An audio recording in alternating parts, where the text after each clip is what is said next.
Yeah, I was born in 3 miles over Westmoreland, Jamaica, in the 60s, shall we say.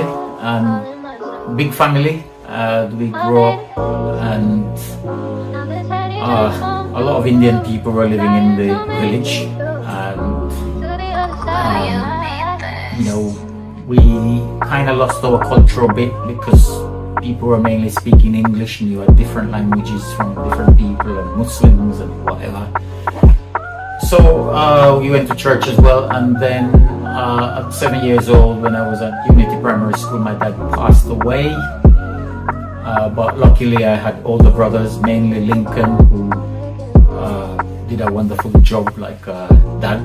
And then I went to mining school. Before that, I had to go through Mount Grace and from school and Southsec. So I passed some subjects. My family wanted me to be a doctor, but it's not going to happen for me. So I wanted to be an entrepreneur. So I went to Kingston to seek my fortune. Luckily I had Mavis, Stedman, Owen living in Kingston, and Arthur living in Clarendon. So I had their homes as a base and cousins and all that. So I started selling glass, having a betting shop, studying part-time, and things were very exciting, although it was a dangerous time in Jamaica in the early 80s.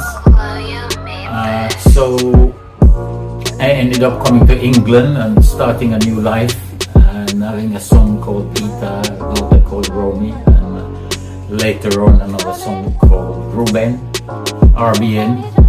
And we have a cousin here called Nigel, which we were close with, and some more relatives, lots of relatives all over the place, and some friends who are like relatives, but they're so friendly with us. So yeah, it's been an amazing journey. I played music in a band called Raja Sarangie Group, and we toured Jamaica, all different towns, and people still ask me about it.